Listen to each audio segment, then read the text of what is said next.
You can be a small producer like more Alex, who can partner with a guy in Kuruman who might know somebody in Amsterdam, bruh. And that's how you achieve. That's how you achieve your dreams. But you have to put yourself out there. You can't just chill in the corner. Yes, it's government time, pass pan. You have to want it, bruh. You feel me? Life rewards those people that put themselves in the arena of life. You have to be a wolf when needed.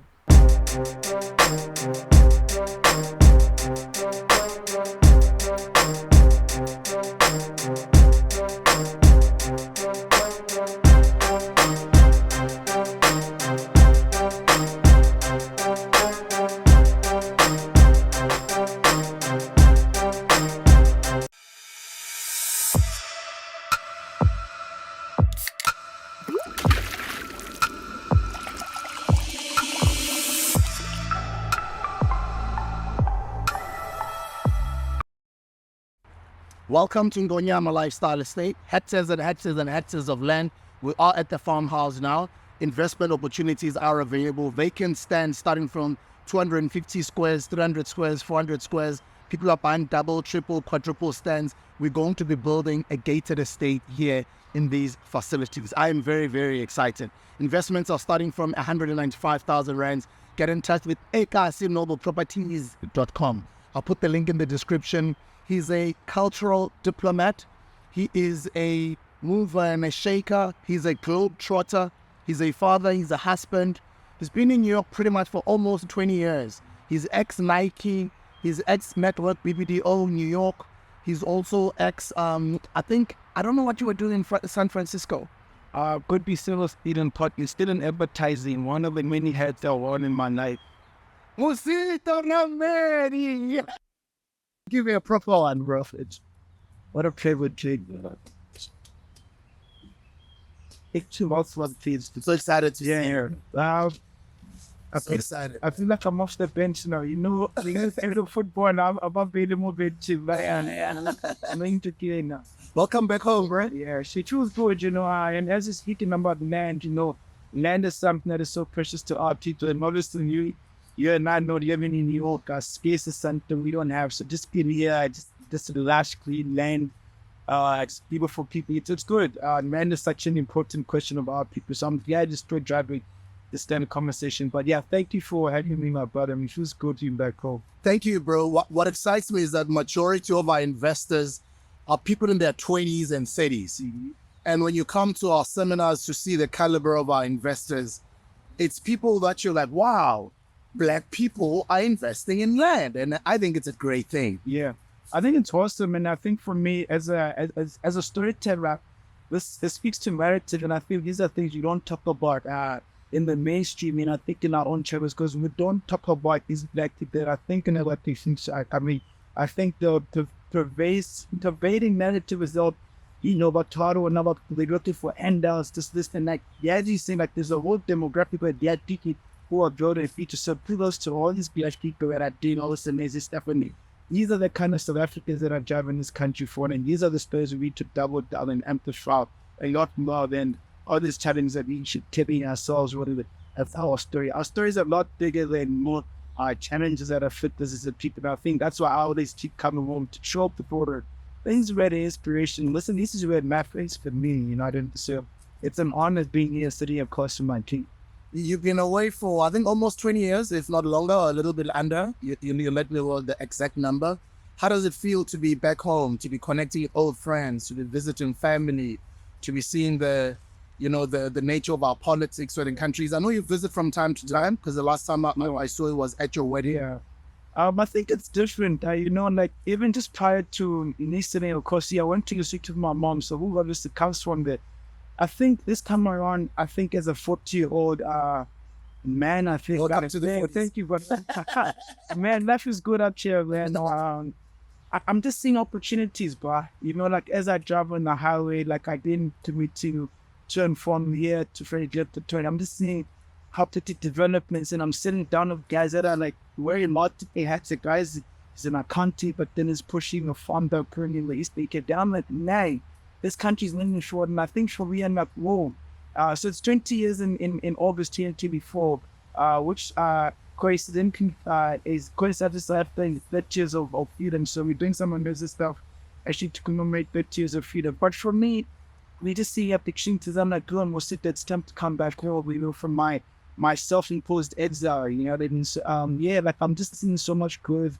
And the funny thing is, it's not congruent with what we've been told in the diaspora and the what we be told is that load shedding, we just be told about the negative things. And going back to my end point, it's the narrative. Like if we don't get ahead of our narrative, people are gonna give us the subservient, the substandard stories about our people. There's a Ghanaian proverb that says, until lions have their own biographer, tales of hunting will always glorify the hunter. So until South Africans talk about these 20 plus year old, thousands of them that are getting into property, until we talk about a black kid from Mafeking, their kitchen to live in New York, until we talk about a kid from Tembisa who's entrepreneur, who's inspired generations, nobody's going to know that these kids are here. So it's all about more to be storytelling, my brother. So I'm here to add to the narrative of South Africa. I've been gone for so long. Spent time in Europe, spent time in the years, like you said.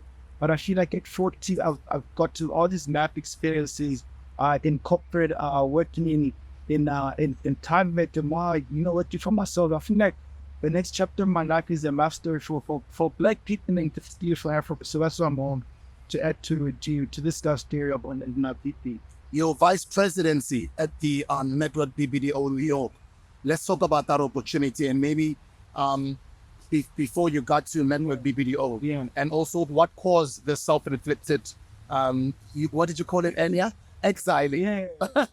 Did you go out there maybe to go study, or why is that what decided American? That's what, like 20 years ago. That's early 2000. Yeah, early 2000. I think for me, it goes back to inspiration. So for me, my biggest inspiration is my mother. So my mother had studied in the US in the 80s. So I've always tried to emulate my mother. She's a great academic.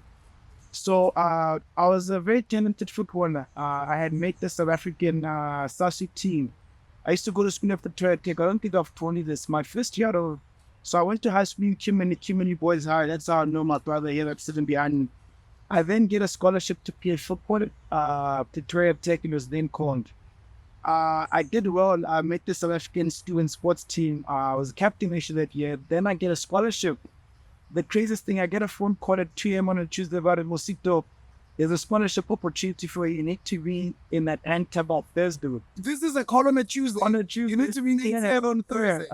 I have to be in ATL on Thursday to join my teammates. And you still have to raise money. I will tell my mother first to join my teammates who are connecting Atlantic to we're playing Colorado.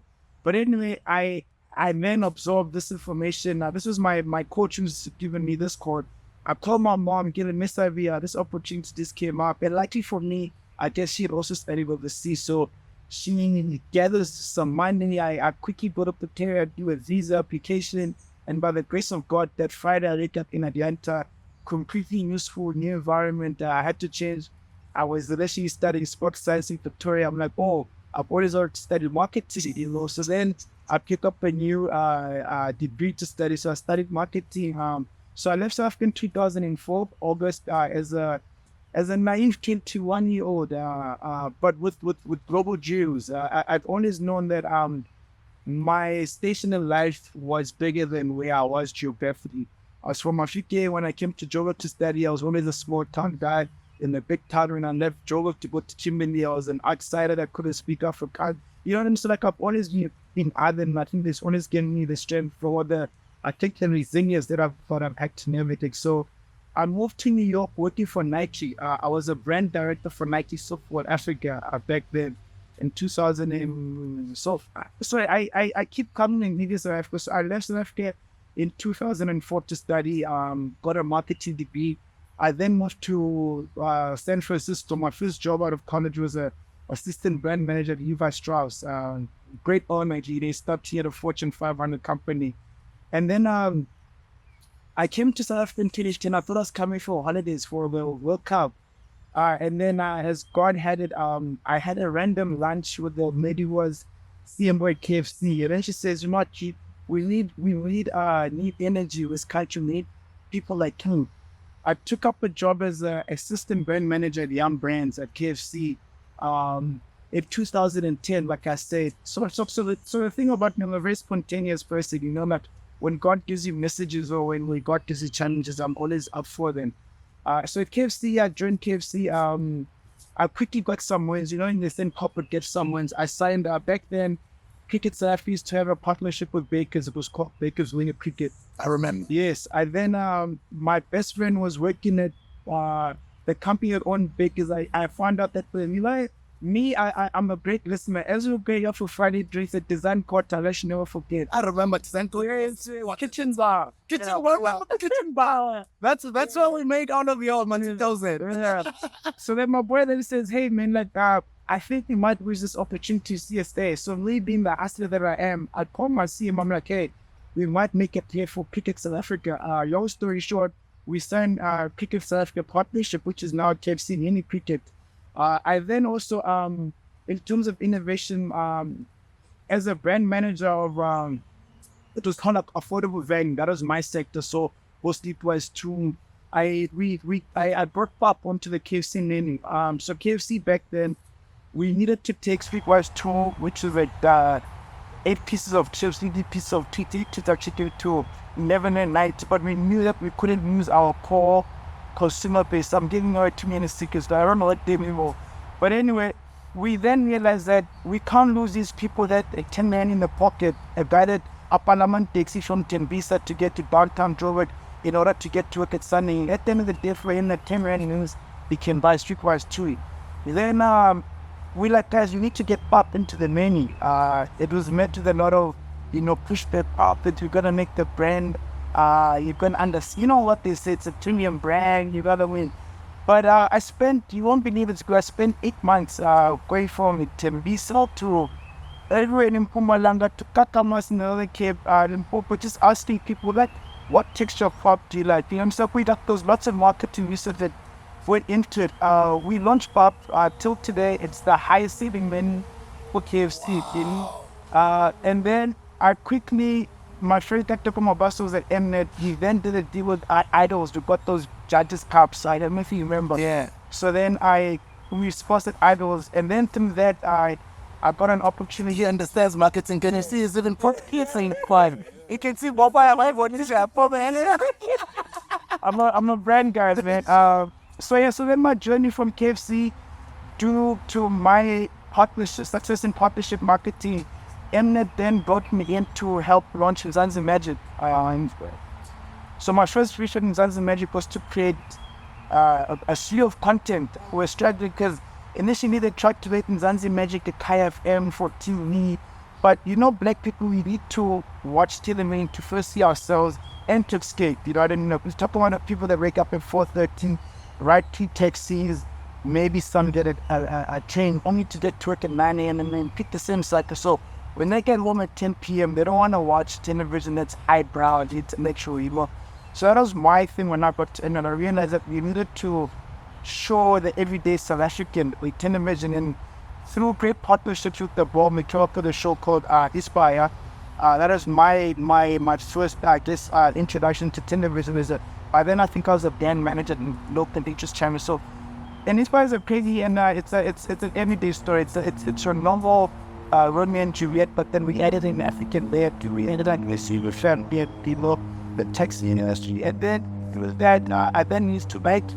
Sorry, I'm very long-winded, but It's fine. Take your time, bro. Take your time. Yeah. Also, remember your sponsor, Nike, at the time they were working with, who's a tall guy who was responsible for kitting me out with all the latest kidney ready for Kimmy. Actually, he's around in the country on honorables. He's in Cape Town. Oh, personal regards. Yeah, and he's a great gentleman. Can we make sure that I look fresh in my brand new Nike sneakers, brand new pairs every Friday? I think I had over 300 pairs of some more. Shout out to Kim. And I'm glad you're giving him flowers because, Kemi, he's one of those people, before culture was a buzzword, he drove in creating culture, urban culture in South Africa. When he was a big performer. I mean, you remember that stood Melvin Niveau MK where people pick up the product, like 2010. So Kemi actually brought me to Nike because he then brought me to Nike, and then my would have liked to was to launch Nike rights. So actually did the Ivan Josie with the late AKA, did that famous song for us. I then moved into Nike football, which is my passion. Football is like if if you'd ever cut me up, like the left foot was jumping out of my veins instead of blood out. And then at Nike Football, I think that's where I really find my voice as a Pan-African, and I think as a marketer. As we signed up, Bafana as a Nike asset away from Adidas. We signed Nigeria as an asset. We did this famous Nigerian jersey 18 World Cup.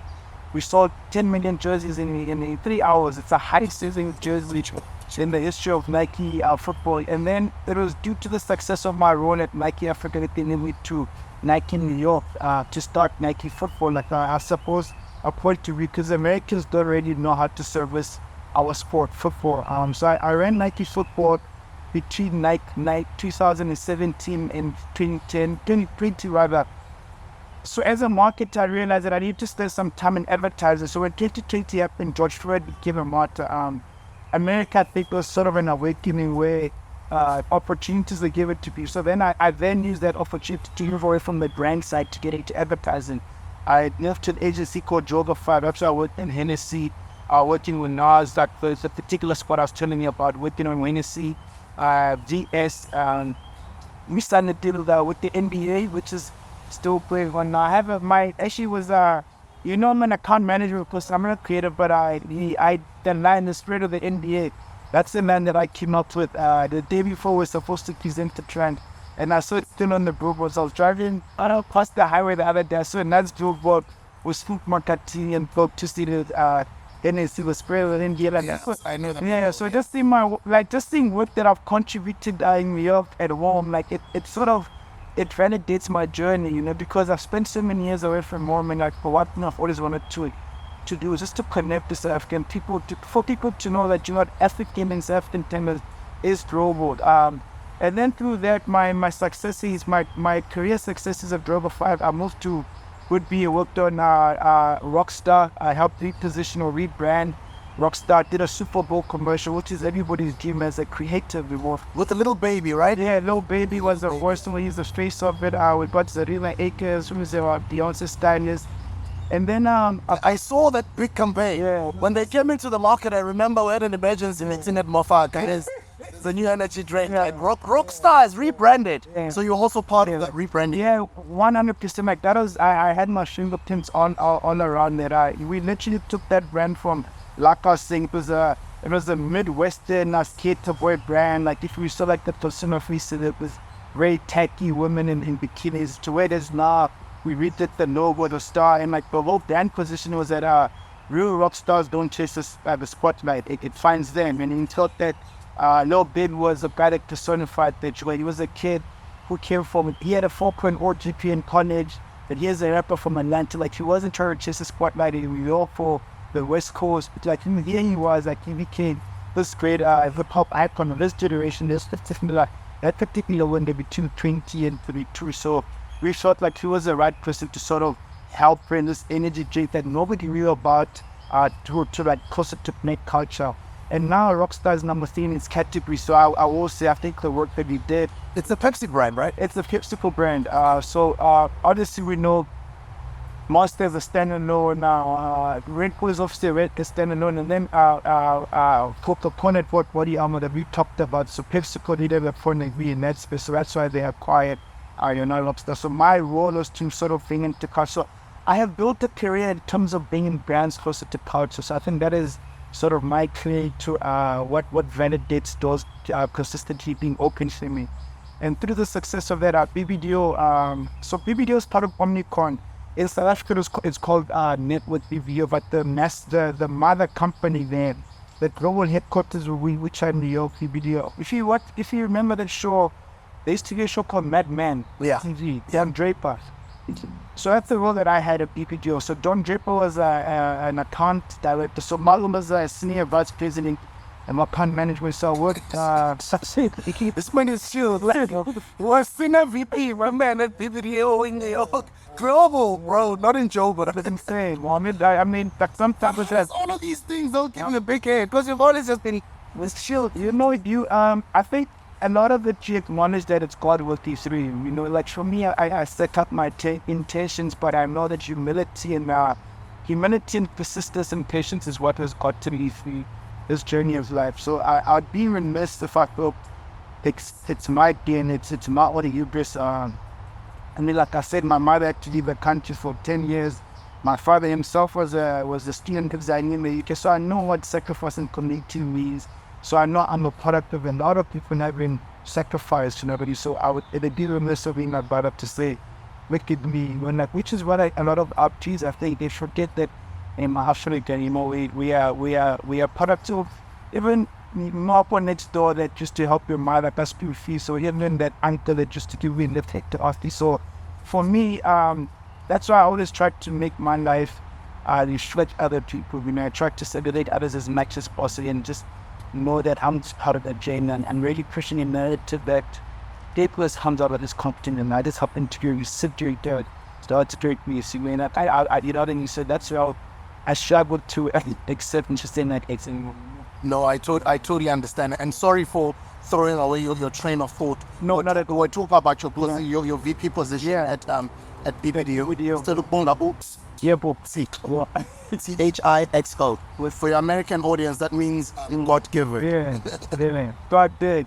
Yeah, birthday. So BBDO, my role was so Facebook Blue was moving towards Meta. So I was working very close with Mark Zuckerberg's leadership team. So we strategically were moving. We didn't know what Meta was gonna look like.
Yeah, we did that. So it's not so long ago. I think it's last year. Or something. Yeah. So I was there like when the initial stages of it.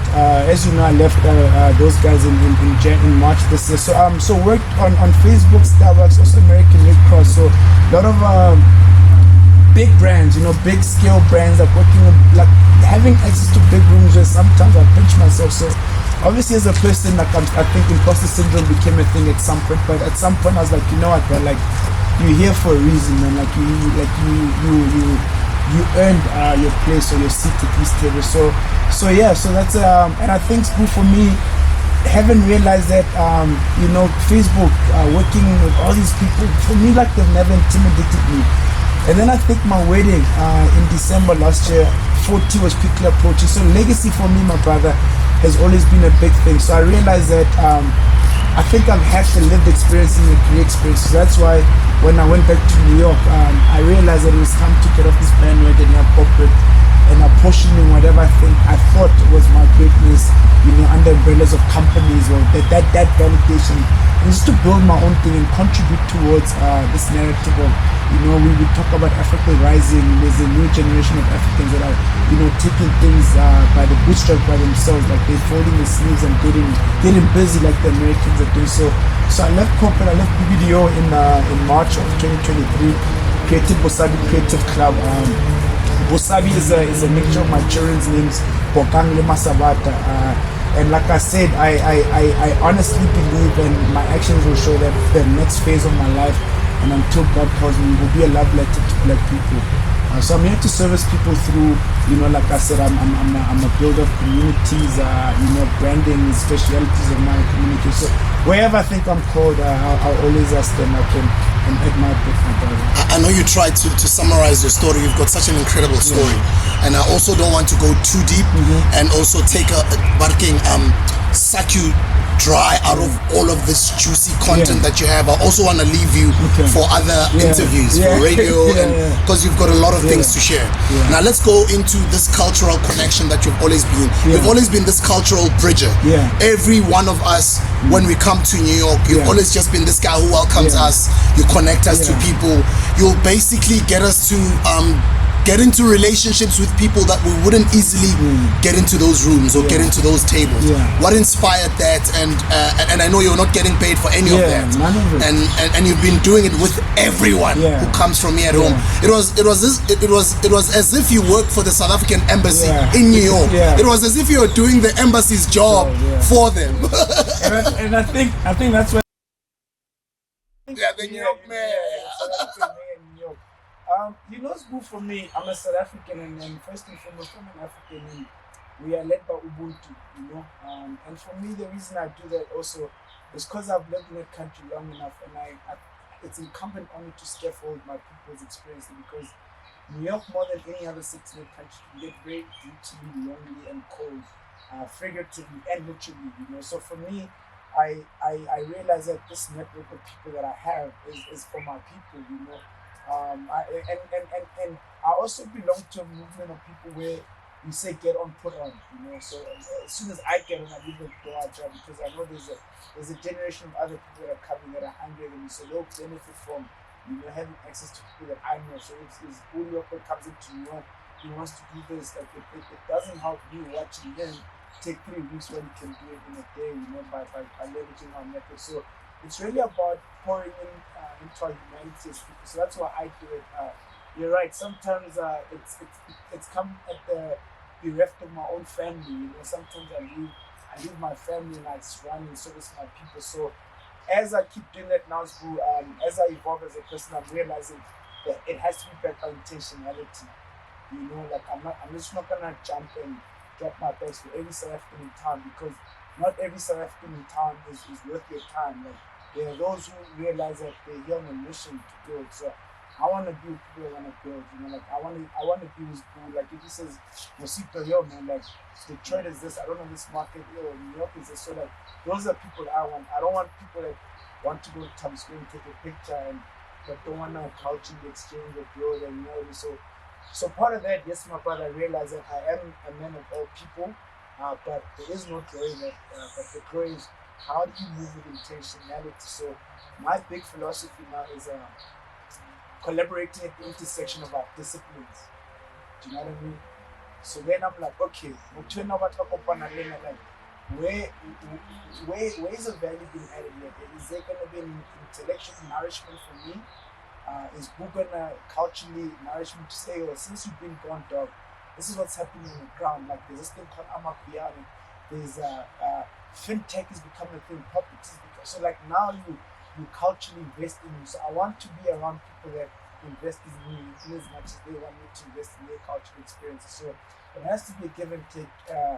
And a big part of this as Africans, we have this thing called black tax where people guilt us and they go to guilt trip us, but we also need to take accountability and realize that in as much as we have been holding by Ubuntu, it has to be us with intentionality. Yeah, so that's what Forte has done for me. Awareness and clarity. It's incredible to see a lot of people who've moved overseas and not only built a life for themselves and their families, but who are able to build things that are very substantial and things that would impact the country. Rest in peace to the late great Ntate Mbongeni Ngema. We've just lost him. He's one of the people that did that through Abu Sarafina and what he did when he lived in the US. I think he lived in LA at some point. I know Bra Lebu N is one of those people who created the Lion King, and just his contributions, they stem from giving young people from South Africa talent to even talk globally and express their talents, and also give them jobs. But at the same time, not only enrich himself and his family, but you know the bigger picture of what he's done for our culture globally. And then you've got the likes of Trevor Noah, you've got the likes of yourselves. You know, not all heroes wear capes. People like yourselves, the masters don't know you, but it's people like you who are always behind the scenes to make sure that there is just lasting impact when you are living in a country like the US, especially a city like New York.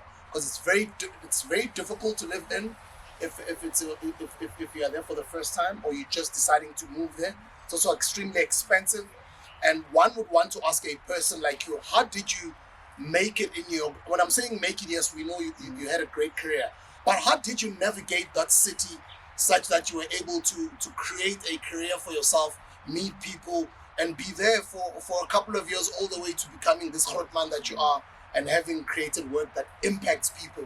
Because for a lot of people, just living in New York in a month, you know, with 50 grand or almost 100K is already gone. Wow. So it's expensive to live in New York. So if you're spending a night in or just one day without doing anything, you've literally wasted a couple of thousand rands in just one day. Because you gotta be doing something, child. Otherwise, it's hitting you in the pocket. Because month end there's rent, and the cheapest apartment I saw give my $3,000, bro. And it's like a small space with just one bed. It's smaller than a student dorm or go university in Waka. It's a good question, my brother. I think for me, one, I think I do have to give credit to the companies that I've worked for. They have, so Nike by virtue of being part of that family, we sort of inherited a global family of people. So now, and I just naturally love people. So like if I get to London, I'll tap into some guy that I know is a peer of mine, can hear me when I'm in town. So New York, how I was able to initially navigate that, I think using my Nike connection of people. But then what I also do is like I just walk in, I just meet people, you know, and I get a phone number of a person, and I realize that because my initial stay in the US when I was in college, I was very lonely. So when I came as a grown up this time around, I realized that I needed to scaffold like the loneliness, and that the only was going to do that was create community. So I'd walk in Manhattan and I'd meet a guy. Hey, you look like you're from home. To tell you so it's a guy. I'd get his phone number. I get another person. I started a WhatsApp group, South Africans in New York. Initially we had 3 or 4 people. Now we have 800 South Africans in New York in a WhatsApp group. There's an Instagram page. So now I wake up at 1 a.m. I get to that group. There's jokes about home. So like it takes away the loneliness. So I think for me, I guess to accurately answer the question, I've just opened myself to people. Like I think it's also endeared me to people because people realize that, you know, people that are vulnerable in the humanity, in the ignorance of things. Yeah, about two and to the Bongini Gamer one, thank you for mentioning it because he's also one of those great South Africans that have given us permission in diaspora to show up as South Africans. You know, I mean, when I first got to the US in 2004 for college, I was asked about Sarafina. So immediately the people knew where I was from, you know what I mean? So now I was able to say, yeah, it's true, it happened. So it's like all of a sudden, it gave me confidence, like, nah, I straight in my back, you know? When I got to New York, Broadway, people talk about Lion King. Like, I mean, his Lion King posters everywhere. Like, I mean, the work that the brother Lebo Emma's done, like, he employs, like, I mean, his legacy employs over 400 South Africans on an annual basis. These 400 South Africans are sending money home, you know, so that is legacy. Those are the people that I want to be like. Nat Nakasa, the great journalist that a lot of people don't know, who sadly passed away at 25 in Midtown. You must say, like Miriam Matois, all these great South Africans that lived in New York. So for me, I realized that this baton has been figuratively passed on to me. I feel like it's my role to make sure that I am of the caliber of South Africans that have come to that city, and then it's my role to make sure that I identify other South Africans that are struggling in that city, to make them not struggle or suffering, or rather scaffold the experience in order for them to be the next Net Nakasa, Masike, and Bongini Game. And I'm like, whoever, because we realize that, or we have to realize that our stations and our time under the sun is to inspire people and to make people's lives easier, you know what I mean, in whatever capacity. Spool, you've been gifted the story of, you've inspired our people through storytelling, through communication. That is one of your many gifts that you've expressed. Like, there's still a lot more that you haven't expressed, you know. And I'm excited to see those. I've been given the gift of building community. That's how I express my gifts, you know. So, like, that's how I've been able to navigate the 20 plus years that I've lived away from home. No, I hear you. Because we also mentioning those names, it just crossed my mind. Another brother's doing really well in New York. Just had a birthday recently. Happy belated birthday to Mandla. No, sorry, not Mandla Mandela. Ndaba. Yes. Ndaba Mandela. Yeah. You're doing a great job, bro, in the NYC. Yeah, that was a great friend. You know, as I'm building the South Africans in New York, and I'm trying to find because I'm trying to find the South African voice in New York. You know, you go there, you see how proud the Nigerian diaspora is. They don't play those The guys. Jamaican, the diaspora, Yeah.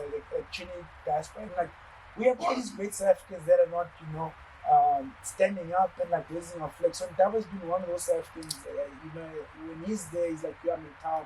He makes himself available for community. So he's a great South African. Yeah. So I echo that. Great gentleman who's doing great work, and happy birthday, old man.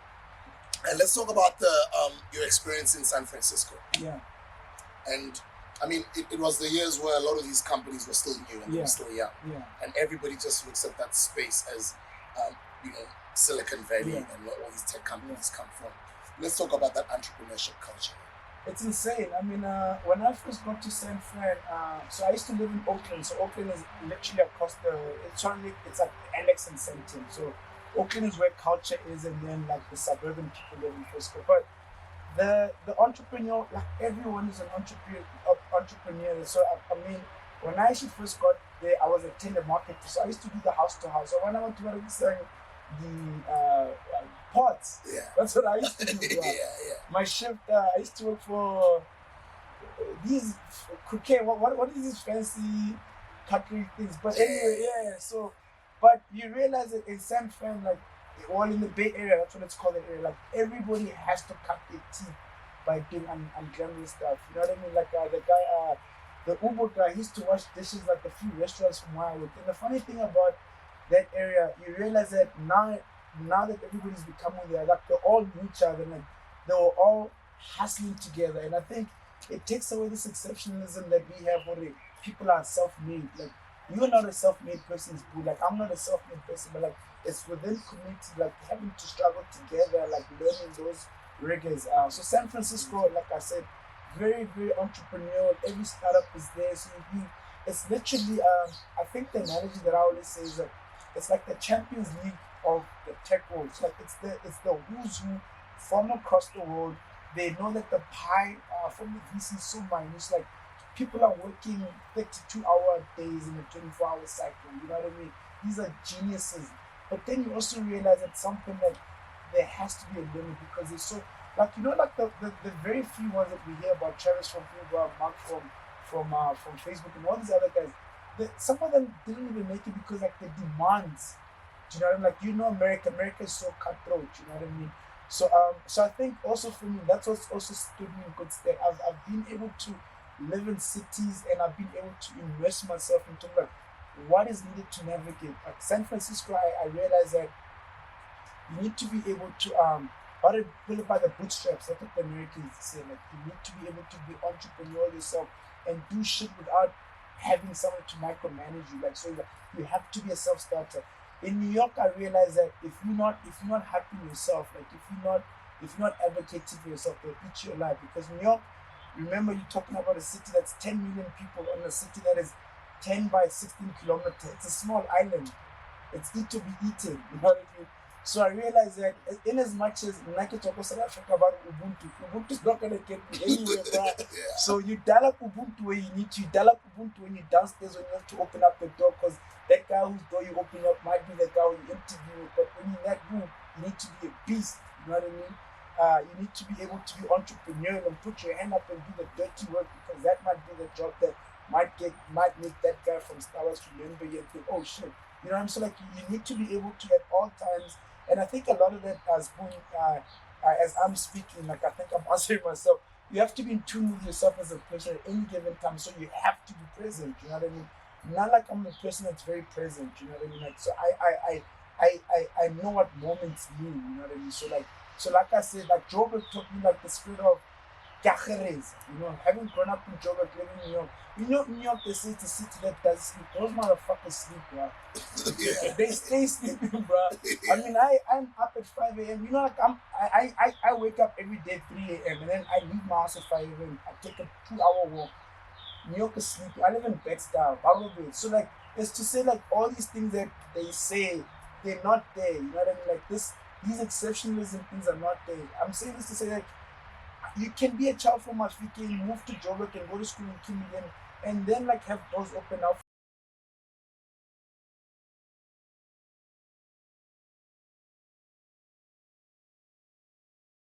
It's impossible for me to own my holiday in Cape Town and own the space and be a proud black person.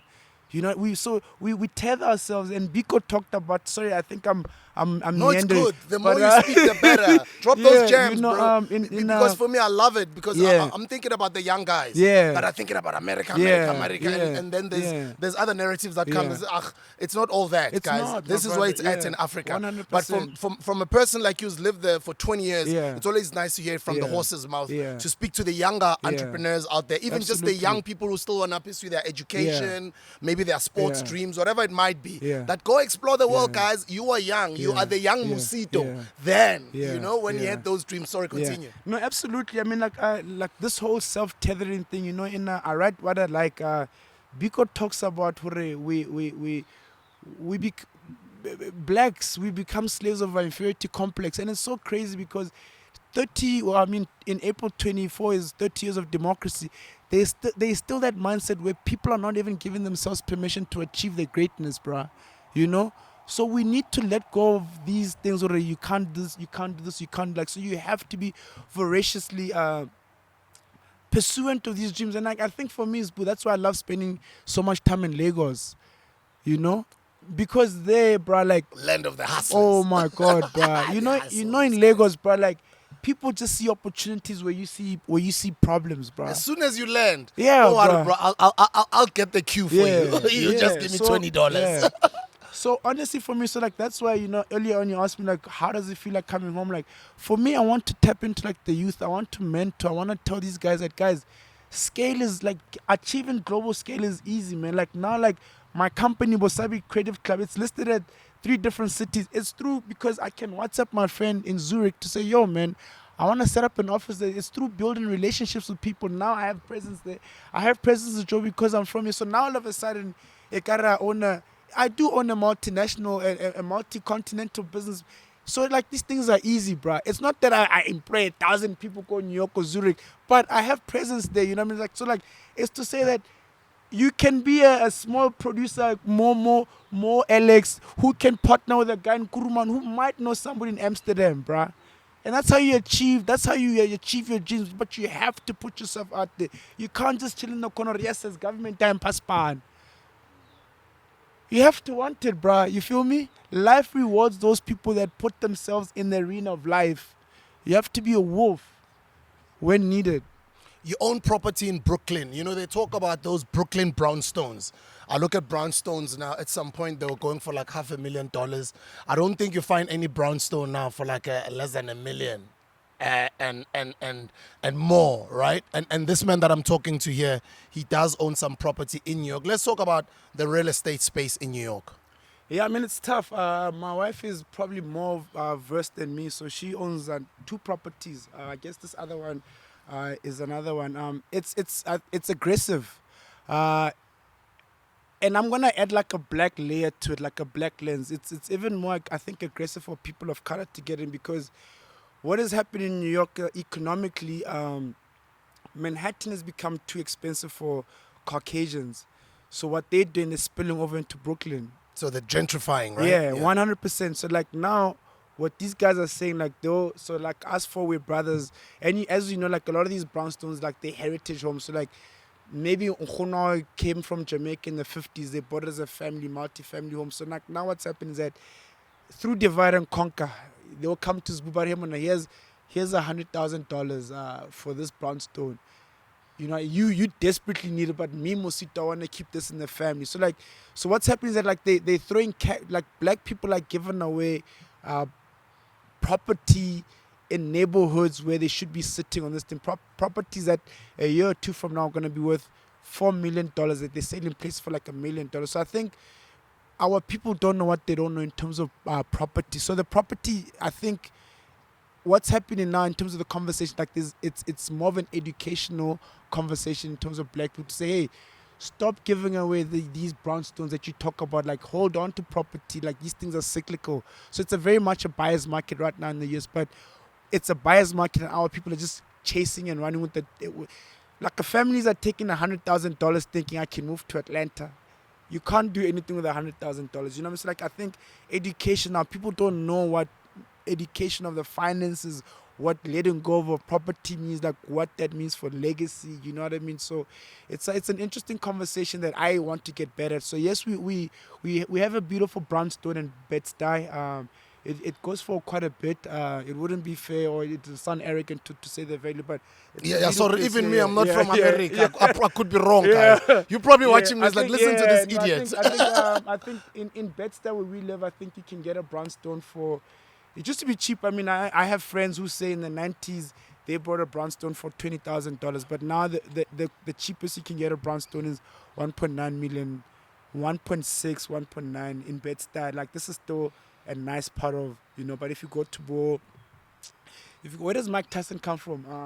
That place where we had to Barking drop Konja. you the other Yeah, day, he also Kanasi. Yeah. We had to drop Kakhuzunda, you there.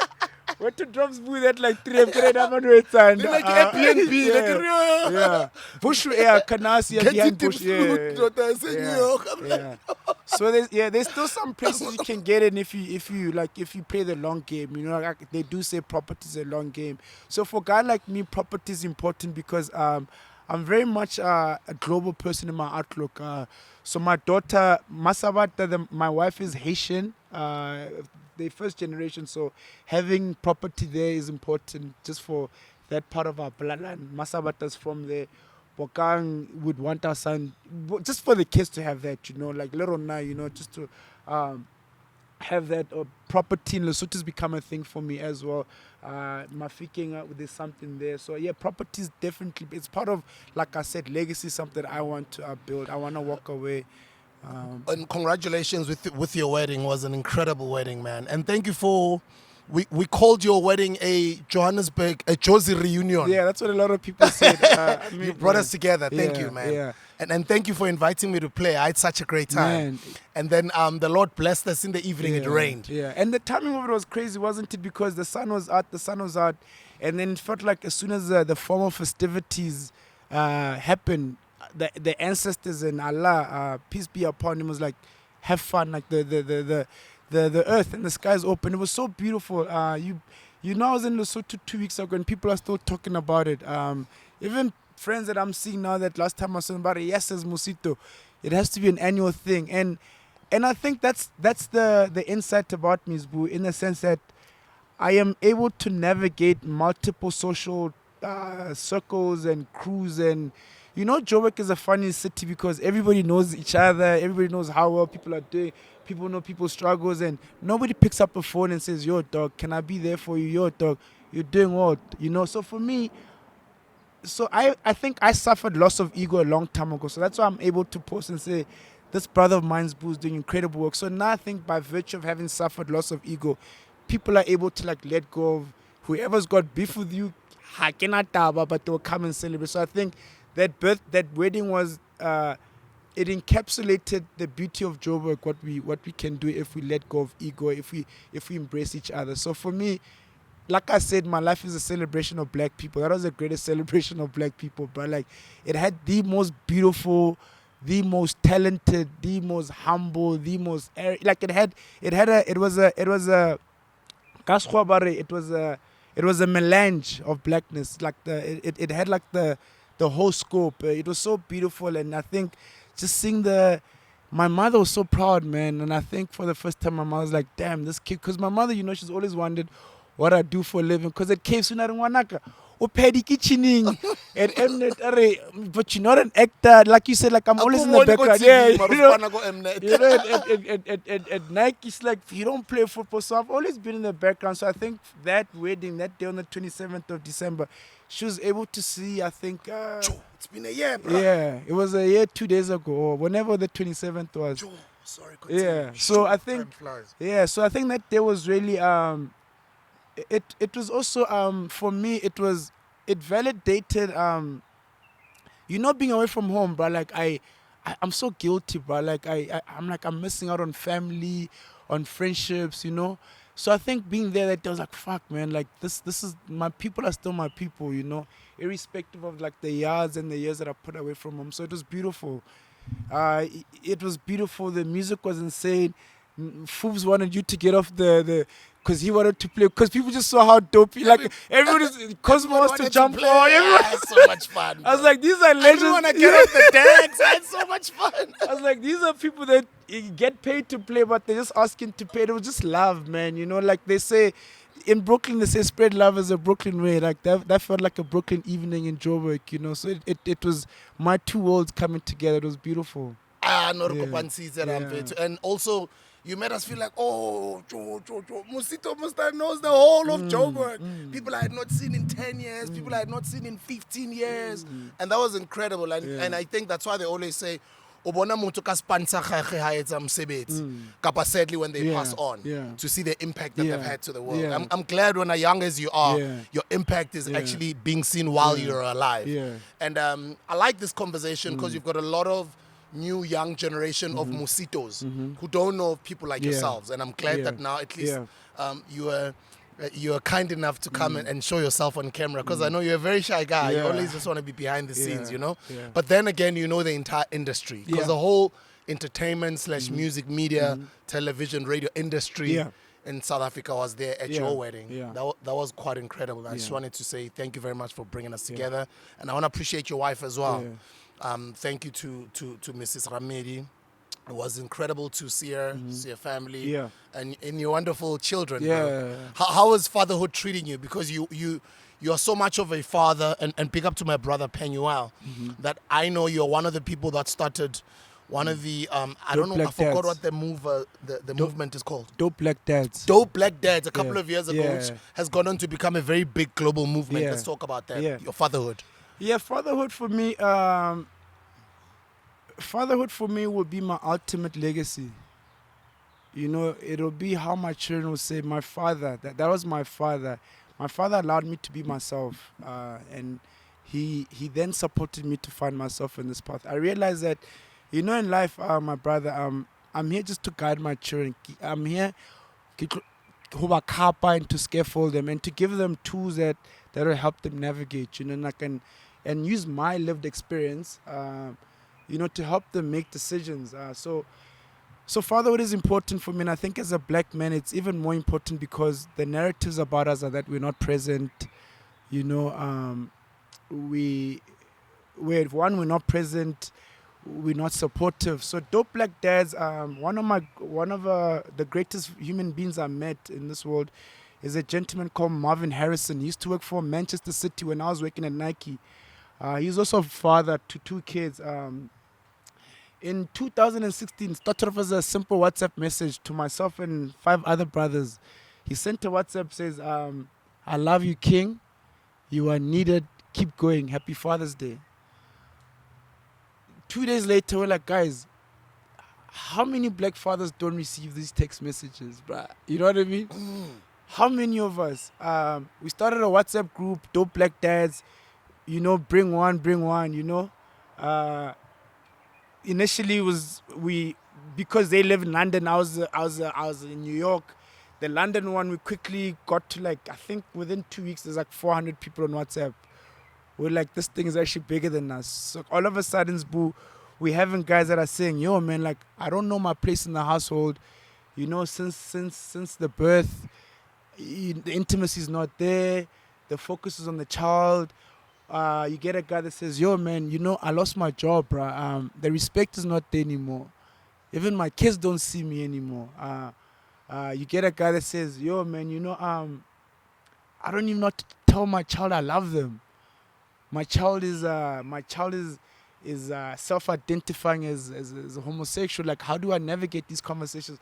So then we realize that there's a lot of black men that don't have these tools, because, you know, we are raising kids as we go, bro, because we come from generations where even our dads didn't have father figures, because we realize that as black people, the systems that we live in were not meant for black people to have nuclear families, you know. In the African context, Huma Sekela talks about it on the train. Like, our families had to leave Malawi, had to leave Swaziland, had to leave the outskirts of South Africa to come to Joburg and work in these mines. So our mothers and our aunts are raising kids in the villages or in the small towns. Our dads come to these cities.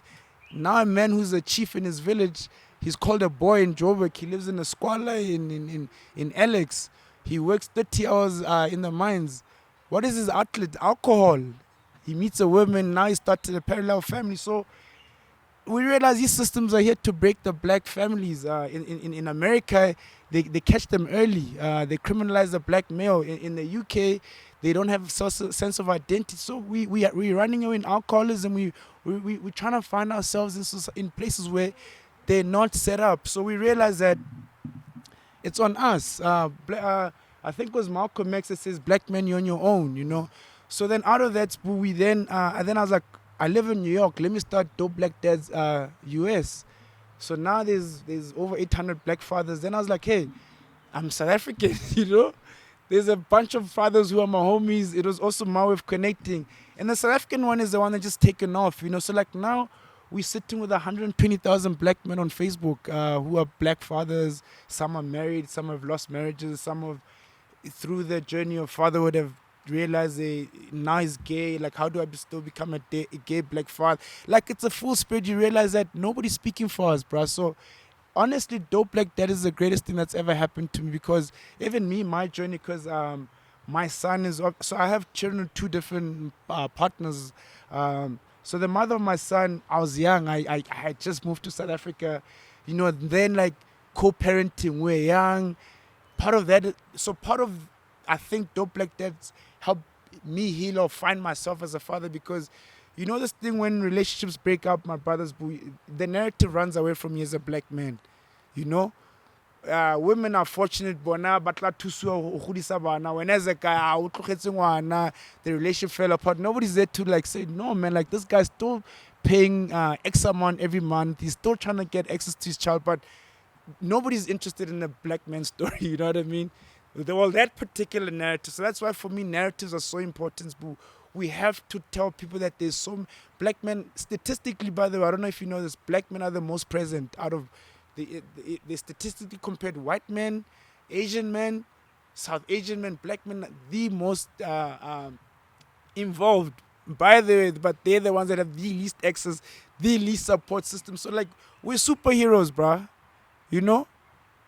We're superheroes. We're meant to maintain families and societies where, like I said, like just showing up as a black man at 9 a.m. is a mission, bro. Honestly, get into 9 a.m., bro. You have to go drop off the kids at school. Bruh, everything. So yeah, Dope Black Dads has been a platform where black men are able just to be themselves, bro, and say, guys, you know what? Says this year was tough, dog. Says, dog, I don't think my wife loves me. Yes, says the pandemic.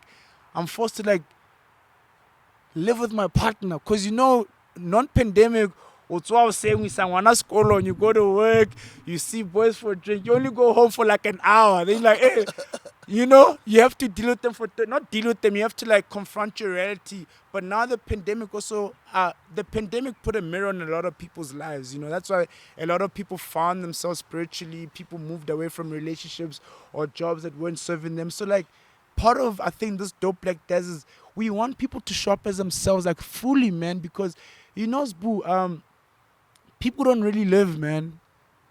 People exist, bruh. Me, I'm interested in finding people that want to live. Me, I live, bruh. I'm the most liberated person in the world, not because, and you know, bruh, I don't have these trinkets of life, bells and whistles, but I have a zest for life. You know what I mean? So that means I am able to put myself into situations where 99% of the times, by the way, I fail, bruh, but I still wake up the next day because I know the law of averages says if I knock hard enough, you know, it's going to reward. So yeah, so Dope Black Dads for me, my brother, is important, because we need black men to know that they're needed in society, because society says we're needed for Kari 25. In America, it's the 1st and the 15th when it's time to pay bills. Father's Day, we get socks. There's more to us than socks, bro, you know. I have been following your social media platform lately. Obviously, coming from South Africa, from that oppressed history that we come from the previous regime. Why have you been speaking out? And I want to hear your narrative on Free Palestine without having to put you in a position where Nyaktaida. Yeah. Because other people, they'd rather not speak or say nothing about that. Yeah, I mean, you know, Sbu, for me, So me, I answer to my conscience and to God, to Allah, So with that clarity of thought and knowing what I know, and then part of that, I'm a study of history. I always believe that if I have to open my mouth, I have to back it up. You know what I mean? I'm also I'm a Muslim and I'm an African. I believe in humanity. I believe in the right for self-determination. I believe in human beings living with dignity. These are all things that are taken away from my people. These are things that mentally we still struggling from as black people to live with dignity, even physically. I mean, in our country, we don't even own 10% of the most arable or commercial land. So even in South Africa, we're asking for handouts. People that came to this country in 1652 have been able to extract and continue to extract a way of life um, that is so comfortable for them, that are still setting the terms, visitors to our nation. So the Palestine issue is one that is very, very close to my heart. Like I said, I'm a child of people who they themselves were products of community. But the Palestine one, I can talk about it forever because it's so close to my heart. One, factually, the Palestinian people are the most vocal supporters of black people or African people of South Africa when it was not fancy to support apartheid South Africa. If you know your history, the Palestinian Liberation Organization, PLO, they stood up at the United Nations every single year about the South African question. Our father of democracy, as he's been given the title, Nelson Mandela himself, when he came out, when he went to New York, the first stop after he came out of Victor Festa in 1991, he gave a town hall. I think it was in Harlem. They asked him, in the US, they try to box you. They want you to pick sides. They asked him about the Palestinian issue. And Nelson Mandela succinctly put it that until Palestinians are free, none of us are free. Further to that, if you know your historical facts, there was an event. In English, it's called a Great Catastrophe, but in Arabic, it's called a Nakba. The Nakba of April 1948 is when Palestinians were forcefully removed from their land. So if you know the South African story, it's similar to what happened in Sharpeville, when they took our people from Sharpeville and they moved them to Soweto. When they took our people from Cape Town and moved to Langa, to all undesirable areas. When they took our people from Monument Heights to Khalishiwe. When they took our people to every city and they took them to the outskirts. So what happened in Palestine is a gross human rights violation. Further to that, there was a letter that was written by a guy called Balfour. It's called the Balfour Declaration. The Balfour Declaration is the most it's the most open evidence of the collusion that happened. If you understand what happened in Palestine, this thing, World War II, obviously we know what the Nazi, the fascists from Germany did to Jewish people, the Holocaust. Then the question was that what happens to these people that are misplaced, these Jewish people that obviously. By the way, this is an European war, 'cause it's not a world war, by the way. We need to also, language is very important. It was never a world war. This war was by Europeans. They forced the world to participate in it. There's many black people that died from that war. But for the purpose of today, let's talk about the issue of Palestine. And so for me, I think it's important that people know the genesis of anything, right? The etymology. So I talked about the Balfour. The Balfour Declaration is a letter that was written by Lord Balfour. He was a Prime Minister of England. He then says that he wrote this letter to a guy called Theodor Herzl. Theodor Herzl was a founder of the Zionist movement.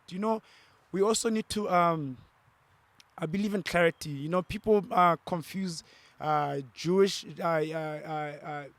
Judaism with Zionism. Zionism is a problem here.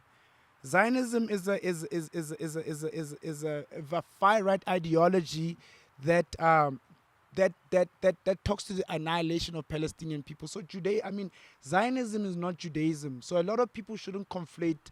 A Jewish person is not naturally a Zionist. So Zionist, this is a false equivalency. It's almost like Avia beer in South African context. So that's why Israel and apartheid South Africa had that unholy alliance. So they were both Zionist in their philosophy, their ideology. So the ideology of apartheid in South Africa, which manifested in parties like the AVB, manifests in Israel through Zionism. So Theodore Herzl was promised a piece of land by the English. The Germans were also colluded. The Americans were funding this thing. The bankers, the money exchanges, as they're called. The families, obviously, we know there was the Rothschild family. They're the ones. I mean, it's on record. One of the sponsors of the Rothschild family says that they actually created Israel. So the funny thing about these people, like everything's there to be backed. So now, I can like, so now I don't know how tired I'm put up. So it's very important. So it's the state of Israel is 100% collusion. It was started in 1948 to find a solution for misplaced Europeans from World War II.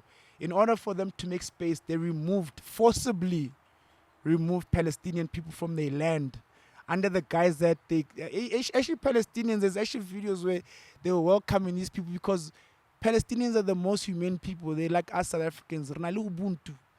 Because they knew what happened to these people in Europe, you know. Like here in Africa, when the whites came to, or the settlers or the occupiers, they are whites or Caucasians. But you know, in this world, you have to be politically correct. When they came to South Africa, they said they had the mirror, we had the land. They had the mirror in the Bible, we had the land. They said, let's close our eyes and pray. When you open our eyes, they had the land, we had the religion and the mirror. So anyway, the Palestinians welcome these people. So yes, so there's a historical event, my brother, called the Nakba.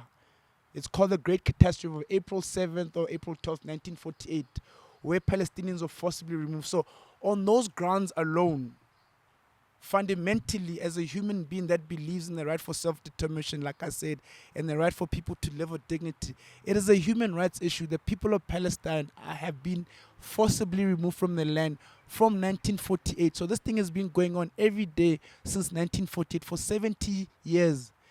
There's 2 million of them that live outside of Palestine. I know what life is like as an exilee. We know about South Africans that died right here in Mozambique, in Lesotho, in Botswana.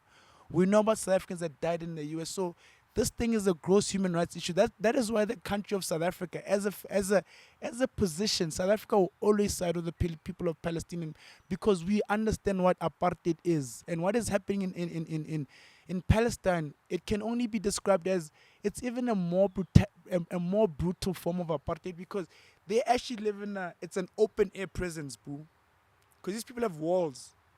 You have 2 million people living in an open air prison. They are told there's checkpoints everywhere. They can get killed indiscriminately. There's organs of children that are missing. It on a human, like, so like now you get people that say it's a complex issue. I can't speak for Palestine publicly. Then I'm like, who do you answer to? Do you answer to your conscience? Or do you answer to that person that pays you a maximum minimum at the end of the month? You know they're underpaying you because span inside thing. But you're so beholden to that maximum minimum that you can't speak up for people that spoke up for you. Do people so for me, South Africans are the ones that like hurt me the most. You know what I mean? Like I can never understand a black South African that says they can't speak up for Israel. Whites, some Caucasians I can understand, because they don't know the brutality of apartheid. You know, like if anything, they've benefited. Like they continue to benefit from the remnants of apartheid. You know what I mean? So on a human level, my brother, I will always speak for Palestine. I mean, on any pedestal, I can speak to anyone. What is APEC? APEC is a lobbying wing of the Israeli government. It's American Israeli Public. I don't know I forgot what the A and the C stands for. It's a lobbying. So these people, like, they're all over Washington D.C. So if you're anybody or anyone of value, of who they apportion to have value, it could be in the creative space as a means of an actor, an actress, or whatever. It could be a young politician from Iowa who's just got to DC, who's ambitious. You could be a guy who owns whatever. Like, so, but anyway, APEC is a lobbying wing of Israel. So their job is to I think in English the right word is to make them make people amenable to Israel, to be the mouthpiece of Israel. So they do that through funding. And we know in this world, the great Thomas Sankara from Burkina Faso used to say that he who feeds you owns you. Do you know what I mean? So that's why we're seeing a lot of these athletes. So that's why I've never believed in putting any human being on a pedestal. You know, that's why all these actors and athletes and people in business and politicians, you seeing their character, right? So that's why these people are stenographers. That's why you can't hold anybody on a pedestal that reads. And this is no disrespect for how people earn a living. All I'm saying is that you can't apportion morality to anyone who reads parts for a living. Somebody whose hit song, maybe 50 other people wrote that song for them, but only that person gets credit. So even them themselves, how they make a living, they don't show up as themselves. Do you understand what I'm saying? Like an actor, when they show up, they're reading for parts. It's a script. So how much An independent thinker. yeah, thinker. So now people are like, damn, Kanye is flip flopping. Damn, why is LeBron saying but you realize maybe they're also empty vessels. How about it? Maybe somebody's that owns Spring Hill is a Zionist, because if you look at America, if you look at who's funding these things, like, I mean, if you really follow APEC, not like if you really follow what's happening, like who's funding, like, it's a particular figment of people. There's very much a lot of Zionism at play in the entertainment industry, in the sporting realm, politically, through APEC, through other shadowy, you know what I mean? So like, it goes back to people, I suppose, be more beholden to the commercial interest versus answering to our humanity and our consciousness. What can we learn? What you can learn is that From how they're doing things. narrative. You have to own the narrative. You have to own the narrative, but what you can also learn is that people have power. People have more power than institutions, but people don't understand that they have power. It's through those brave journalists. I think last time I checked, was 100 of them that have been killed, which itself should be brought in front of the International Criminal Court. You know what I mean? Because those are war crimes that are happening. So you have to realize that institutions don't have powers, boo. Institutions are run by human beings, individuals. But you realize that if people are beholden by the truth and like they're single-minded in pursuing the truth, these systems can be broken. It's those everyday people. It's that Mosito Ramaili that lives in New York that knows that every single one of those people read my LinkedIn. Every single one of them on my Instagram. They know. I know that my name. There's so many jobs that, bruh, like I'm getting passed. I know what it's doing. But dog, I wake up every morning. I say, God, thank you, bro. You're aligning me. I believe in alignment. You know what I mean?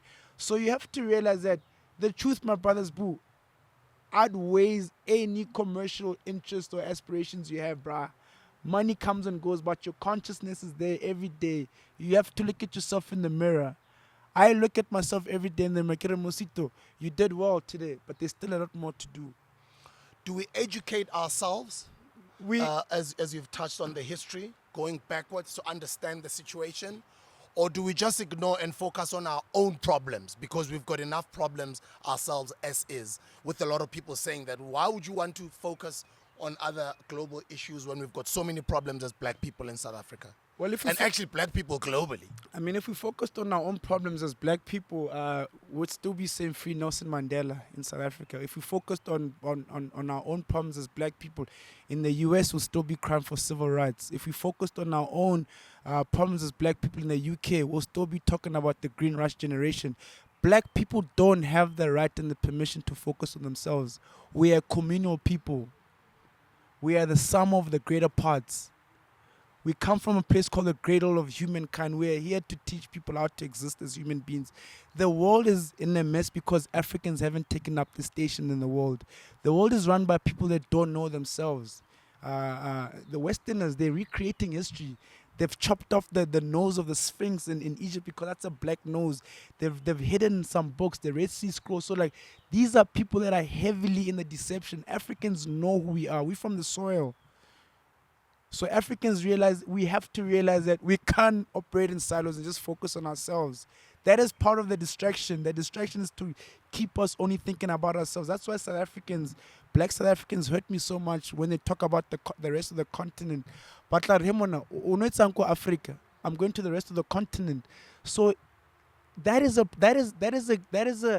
shows a genius of apartheid and divide and conquer. That even black South Africans think that we're exceptional to what's happening in Maseru, in Maputo, in Mbabane or Gaborone. So us focusing on ourselves means the system is winning.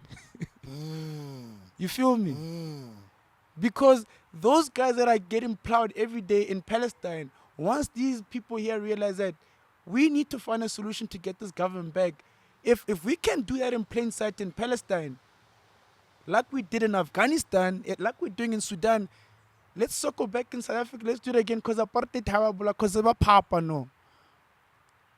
It's possible only if we just focus on ourselves, because that's what the world is doing right now. They're saying, oh, this is too much. Palestine, more kids. Oh, this is too much. I can't do it. Palestinians said, free South Africans, bruh.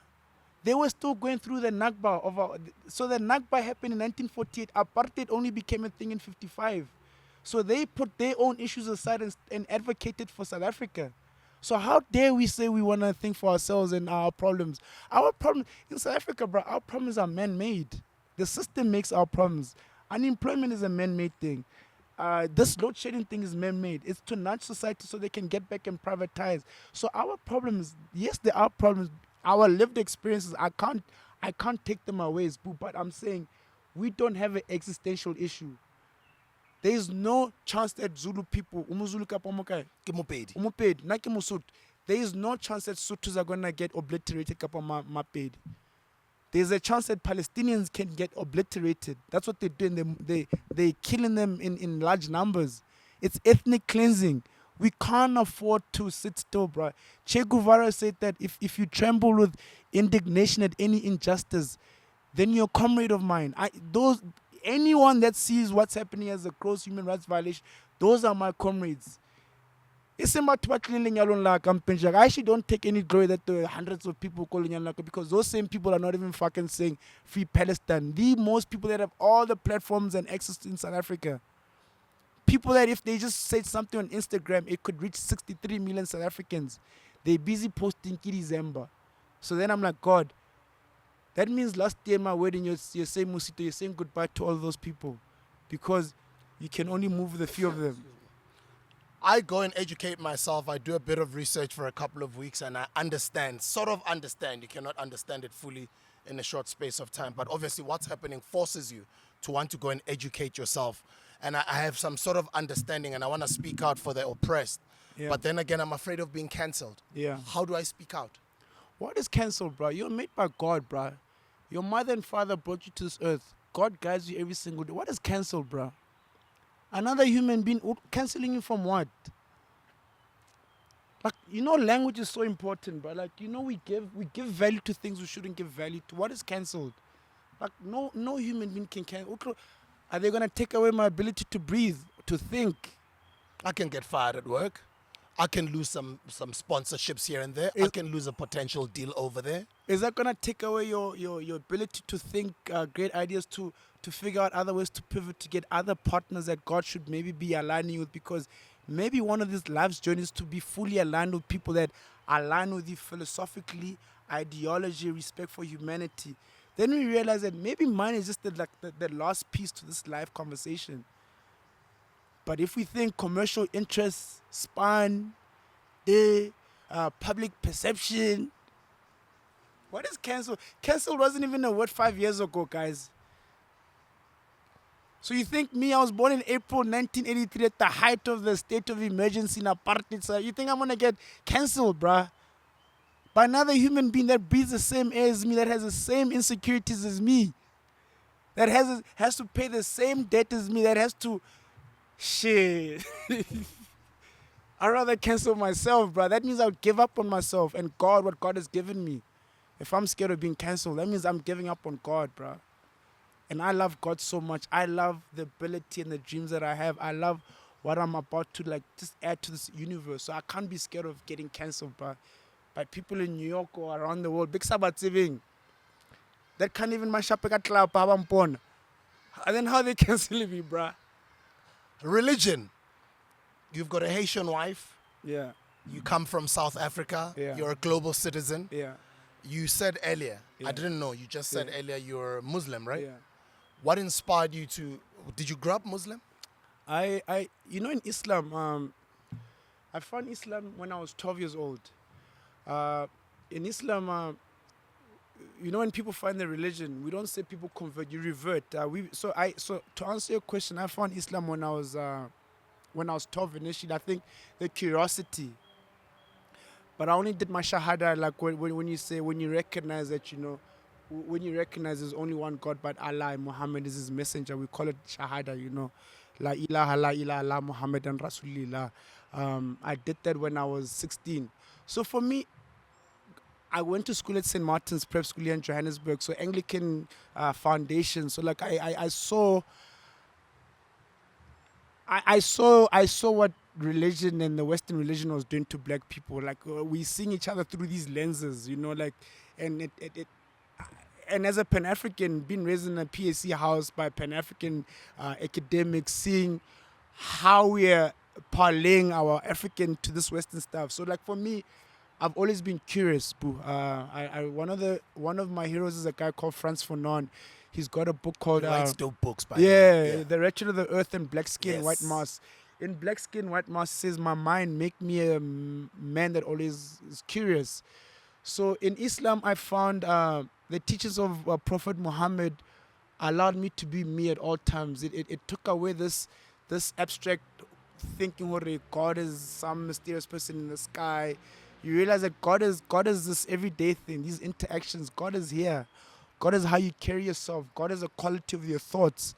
You know what I mean? So and then you realize that you just have to be yourself. And then the other thing as well, in the Quran is obviously like a very old book. It's never had a new James version. It's never had a new international version. It's never been edited. So then as I was a scholar of the Bible and as an Anglican kid, you realize that so in Islam, our only fundamental difference with Islam and Christianity is that we don't believe in this whole rising up and going to the sky. Like we acknowledge Prophet Isa was there. He was a prophet. Allah has given us. There was Abraham, there was Moses, then there was Prophet Muhammad. No, there was Prophet Isa. But all in Islam, we say that the last messenger was Muhammad, right? So we're saying Jesus, he was there. He's in the Quran. Lena, he says, don't praise me, praise my Maker. But in the Bible, because it was edited, it talks about this Holy Trinity, God the Father and the Holy Spirit. Jesus says, don't praise me, praise God. So even in the Quran says, don't create a peer of me as Allah. You know what I mean? Like, mudimu ki mudimus, buhana mudimu are next door, therefore they equal. So like that is, so for me, so Islam, I think, like I said, it's not scientific. Islam is an everyday, it's just teachings. So for me, like I'm a very practical person. I'm also like I'm a scholar. So having been socialized, being raised Anglican, and then obviously doing my own schooling or studying of Islam, having going through the madrasa. So madrasa, you know what I mean? Just learning, inculcating these learnings. I've also exposed myself to Judaism. So like now, the thing about me, I'm a voracious reader. So like I know about all these things. Buddhism, I've done that, So like, and then I was like, at 15, like I said, 16, I was like, what speaks to you as a person? I was living in Kimberley back then. Like I was seeing, okay, what's this blackness thing looking like? And I was just challenging Tutsing out there, So that's how I found Islam. But I haven't always been a great Muslim. That's why in Islam we say astaghfirullah, God forgive us for we all are sinners, But you have to understand that your grounding is your grounding, your foundation. So like I think Islam has helped me remain humble, but it's helped me remain persistent and patient this year for me, like, leaving corporate and moving to this space, it's not easy. But the patience that I've displayed, my brother, you think that I'm cruising, But I realize that I'm moving at God's pace. God is a disposer of my affairs. So I need to be patient, but I need to be present when the opportunities come. Like when a legend says, Mosito, I need you for a conversation, You know, I need to be ready, and it's through knowing that God is gonna lead me to these places that I need to get to. But I need to take care of this as a person mentally. I need to know, hore, you know, I'm a messenger of this guy. Like this body is just given to Kikapile Melo, you know. It's the soul that God gave me. Like, so this, my God is here. So like like that's why I always say, if you see any goodness in me, my brother, it's through God, bro. Like I'm just a recipient of His greatness. But if you see weaknesses, even I'm gonna tell on you, my oldest brother Mutewang. I love Mosito, but I worry about him as a people pleaser. I wish I can speak to his book. Those are some of the things I want to take away from myself as a person, like needing to like be there for everyone. So like I'm realizing that in as much as I'm a vessel and a messenger of Allah, I need to set boundaries, you know. I bump into this man who looks identical to you. I think it was a few weeks ago. Yeah. I'm like, hi, man. It didn't click. But I'm like, this man looks so familiar. Yeah, yeah. And then he's like, how you doing, bro? I don't know, it was at the gym or somewhere. Yeah. It's like, I'm Mosito's brother. I was like, oh, yes. Yeah. No, I'm like an older version of yeah, Mosito. yeah, Good looking yeah, brother. Like, yeah, he looks exactly yeah. like He's you, a great bro. guy. You know, like, that's who, honestly, is my ultimate hero, man. You know that guy, he's had to reinvent himself so much. I mean, he initially came to Joburg to study graphic design, called Demlin, you know. So he's a graphic artist, but then he then moves back to Mafike. You know Josie Khamaba Tubabangate, Yeah, you know. yeah. That's why I was Especially us asking from you small those questions towns, about yeah. New York earlier. For Yeah. some of our young people who go to New York, you so know. continue. And then my brother realized that this graphic design wasn't gonna be his purpose. So can you imagine at 25, moves back to Mafike and he takes up law. Now my brother he's a senior counsel. He's the second youngest ever in the history of this country to be a senior counsel. And a senior counsel, only the president signs off the role, you know. The most humble human being I'll ever come across, massive Pan-African. So And there's also a Yeah. property mogul, man. yeah, It tells me. through his partner, you know, my sister-in-law Tato, she's a president of the South African property practitioners thing. So him and her own their own realty company, Luara Realties. Her last name is Luate. My brother's Ramaili. So two great black South Africans that are doing amazing stuff. So her herself and Tato, and I know you've had an interview with her. She actually studied in the U.S. Accountancy. But then she quickly realized that she needed to come home. So actually, we know each other from college, my sister-in-law. We're studying at the same time. So she came and like what she's done in her career, still giving back to the country. So for me, I always say inspiration's never far from me. Like my mom, Napo, my other middle brother, is a chef. So this guy, so our family is always about service. You know, we've chosen vocations that are always serving. So like I think we serve Ntate Modimo by a service. I mean, now, food, being a chef, that's a daily conversation. I mean, food is the greatest conversation you can have with people, you know. From a law perspective, finding solutions, me a storyteller. I always say, kinale pantula of the family because I'm just fucking hungry for life. Excuse my language, you know. I love you, my brother. Thank you for this Yeah. convo. Last words, let's speak and encourage our young people out there. It's the beginning of the year. People have been through the most. Thank you so much for sharing. What an incredible, inspiring story. I'm just looking forward to how it unfolds as you're getting into this entrepreneurship thing. But let's just wrap it up and inspire the people out there. Your last words. Yeah, I mean, my last words are, you know, life is for the living, and life rewards those that are patient. Persistence is important. We have to have a vision, and I always say that the power of visualization. You can't be who you don't see. So if you want to be a DJ's boo, own your own energy drink, you have to visualize yourself. Put that poster of him up there. Whoever you want to be, start visualizing. Think of yourself in those moments. And more than anything, that I want to leave people with is that give yourself graces. Life is a long game. Life is a long game, and it rewards those that put themselves in the arena of life. So thank you very much, my brother, for this opportunity. And like I said, life is a long game. Be patient, be persistent, and remember, most importantly, who you are and who you represent and why you do what you do and why you want to do it. 2 more questions quickly. Yeah. Konja, what's the name of your new company? And what are you going to be doing? My company is called Bosabi Creative Club. It's a full service agency. We provide solutions in the spheres of branding, communications, advertising. So we've done well this, or we've been, God has helped us this year. We've picked up clients like Cav from a football perspective. Work with Michael B. Jordan. So like actors, like A-listers, working with federations. I know you've also been doing some work with the Brooklyn Nets. Yeah, working with the Brooklyn Nets from a cultural perspective. Also working with the Cape Town Tigers, which is another basketball entity out of Cape Town. So we're trying to find solutions in terms of building a bridge between the basketball community in the US and South Africa. Also football as well, because football is a big thing for me. So one of the things I'm really passionate about is I've partnered with a gentleman out of Atlanta. He's got a thing called Stomp the Yard, where he takes young kids to HBCU campuses as we're talking. So now part of my vision is to take in the spheres of Amapiano, so it could be a producer, an artist, or kids that are talented football-wise, get them scholarships to go to the US. But now part of what I'm doing is I'm a proponent of South African culture. So I'm exporting our culture. Particularly last year, I've been doing Amapiano, as you've been seeing. So it looks like next year we're taking up a notch. We're going to curate and create. And I'd love to partner with you, actually, Sbu, getting on college campuses, doing activation. So like it'll be nice for them to feel the product. So as we're there, we get an Amapiano guy. They sing. There's a producer. Now we get like To export our culture. export our culture, Yeah. but authentically. So Authentically, now yeah. I'm very much interested in authentically curating our stories, because we've seen how people have in the past, like everybody else has told our stories. So I'm realizing as I live there in New York and in the US, it's my role to step up and curate our culture authentically and make sure that I'm platforming and amplifying the right South African stories. I like that. So Yeah. that the right people actually take this Amapiano thing to the direction at which it's supposed to Yeah. be taken to.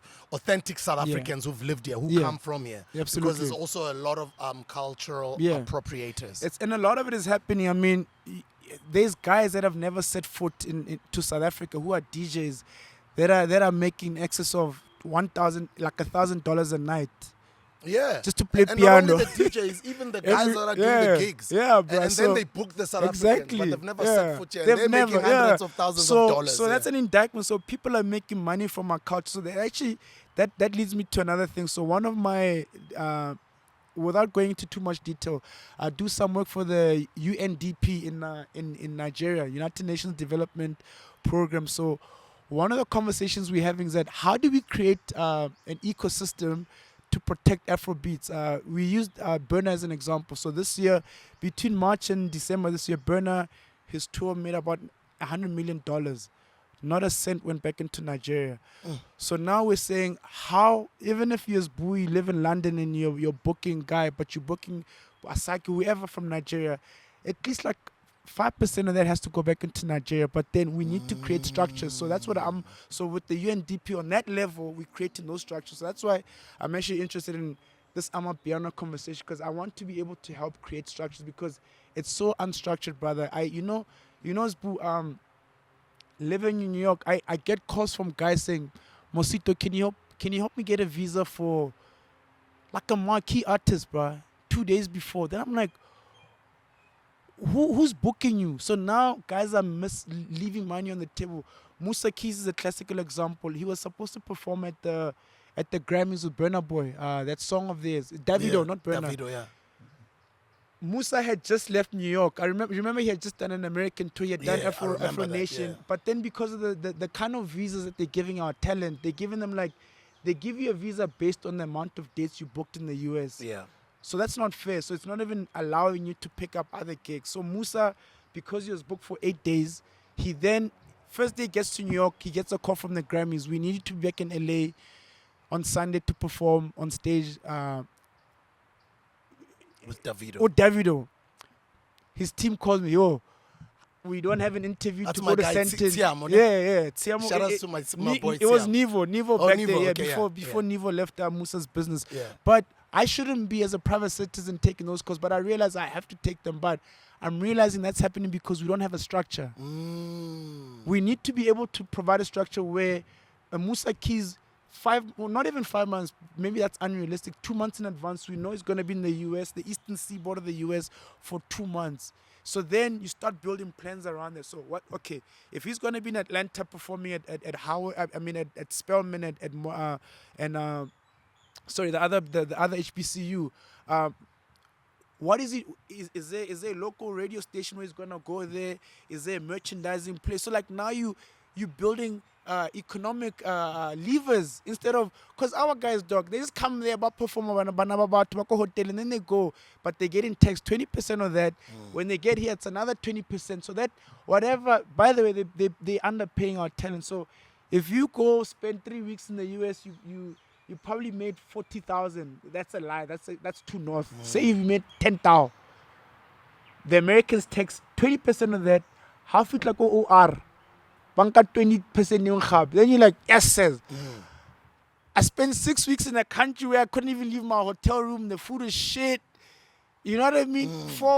And then you realize it's only 60,000 rand. You're like, I should have just gone to Gigged Nels here at Spread. home. Yeah. So, but then because there's no structure, so now because I've lived there for that long, I'm like, guys, let's have an intellectual conversation. Like, let's create frameworks. So now, if you come into the US, we say, okay, guys, as South African artists, let's for the first year just prioritize the Eastern US. Let's say Florida, Georgia, Atlanta, DC, New York. That's it.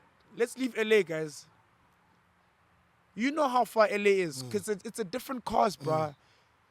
I'm not even talking about middle America, but like we just say, let's just concentrate on New York, Miami, New York, DC, because that's where culture is. If people sneeze in New York, the rest of America catches a flu. So like we have to be strategic about making an entry point into the year. So now I live there, and like I've been trying to speak to guys, and you know a lot of them, dog, but they just ignore me. So Linda, like now I'm at a place. I'm like, you know what, dog, you can't save them all, bro. But the ones that see it, the ones that are visionary, I'll go to bed for them every single day. You know what I mean? So it's part of Linda. Like I'm thinking at a different level because I'm not a corporate. So like you said, New York, dog. By the time you open your eyes in the morning, you've already spent $20. Hey, bruh. How's like Jared? You spend $50. So I'm not gonna. And then people are like, let's hang out for yeah. drinks. So I'm not gonna hang out for drinks, bro. Like, yo. You know what I mean? Yeah. Because can touch at Joe's, hey, let's meet for coffee. Fuck that, Yeah, bruh. yeah. So now if you say Mosito, I'm in New York, like I know you're a serious guy, like you know, like then I'm gonna sit with you. But I'm not gonna like this whole mayor thing. Oh, my Party man, time is going, done. hanging out and not doing, you know what I mean? You feel me? So like it's about it's all I'm saying is that it's about we need more intentional people, man. Thank like you. there's too many passive people, bruh. I get you. You feel me? Yeah, Yeah. I get you. Yeah. And lastly, I would like for you to look at the camera again. Yeah. I'm gonna send you this when you turn 60. Okay. Okay. Yeah. By the time you guys have been 1 year married now. yeah. Yeah, when your marriage, Yeah. when it's your 21st Yeah. wedding anniversary, right? Yeah. And when you are 60 years old, I'm gonna send you this video. Thank you, brother. I want you to look at yourself. Yeah. And I want you to look at that old man. He's not even old at 60. I want you to look at that 60-year-old man. You are speaking to yourself. I don't know if you know what I mean. Yeah. yeah. What would you like to say to that 60-year-old man over there? Hey Charlie, we still at it, man. It's been a beautiful journey. Lots of pivots, lots of growth. Keep going. I'm very proud of you. That kid that grew up in Mafike with dreams of, disrupting the world and leaving a mark on the world. You're well on that journey. I'm proud of you. You're an incredible human being, my brother. May God bless you. Thank you, King. Ntotsa wa dikganye, Ramaili a bule ditsela, 2024 and beyond. May your kids grow to become, if they can become half of what you are, half of what you became, I think you would have been successful in parenting. Yeah. I wish you all of the best. You are genuinely an incredible human being, and I'm humbled to have sat down with you. And thank you for giving us your time and opening up your story to inspire audiences. Thank you. I mean, it'll also be remiss of me to leave without giving you your flowers, man. You know, you're a very unique human being in the South African context, in the sense that you're so ubiquitous. Ubiquitous in the sense that you're everywhere, but you don't want to be everywhere. You have cemented your place in this country's story. You keep going. You're so resilient, boo, and I think sometimes I worry about you. I wonder if there's people around you that hug you and just say they love you. Keep going, man. As a brother, I've admired you from a distance, man. And when I got introduced to you by Sister Boosie in Williamsburg last year, My feet was shaking, man. You know, I was the moment was so big for me. Like, I don't know if you remember, I actually walked away from that room. You played one song and I went home. I was like, God, thank you for this. So, just being able to form a friendship has been a dream for me. Um, I love you, man, and thank you for what you've done for this nation. We still expect more from you, but take care of yourself and Spoo, be kind to yourself, man. You're not always gonna get these flowers, but visionaries like you are not gonna get flowers from everyday people. So I'm not gonna leave you without saying my bit. So I just wanted to let you know I'm very proud of you. You are a true South African, my brother, in the sense that we are building this country. We're taking it by the scruff of the neck. We're not waiting for people to give us playbooks. We building these playbooks. So you're one of those South Africans that do that. So thank you very much, my brother, for your journey. Your journey inspires many that won't even be able to tell you. But me sitting across from you, you've inspired me very much, my brother. So thank you very much. I see you, my brother. Bro. Yeah. It's giving me goosebumps. No, it's love. It's love, my brother. Nyana, Yeah, Taka, it's love. Kalebo, Yeah, Wacho. Kalebo, yeah. Thank you, No, it's bro. love, brother. Yeah. God bless you, Yeah, bro. thank you, King. And Yeah, God yeah, really bless yeah. you, No, bro. it's a long life. We're in this Nyana, together. Taka, Yeah. sure. It's a long life. Ladies yeah. and gentlemen, Mosito Ramaili. Just you, go thank follow you. him on all social media platforms. What's your Thank you. social media? It's Mosito.Ramaidi. Ramaidi, Yes, yeah. Mosit. Is it an L though, right? Yes, Yeah. you know, in Kasasutu, we don't have the D in our alphabet. So Li, you pronounce it D. So Ramaidi. Yeah. But before I leave in Sesotho, we say Khotso Pula Nala. I wish you lots of rain in your life. I wish you prosperity and I wish you lots of peace, my brother. I receive all of Yeah. it. Baripula. Yeah, Pula. Yeah, that's love. Amen. See you Thank guys you. on the Thank next you. video. Yeah.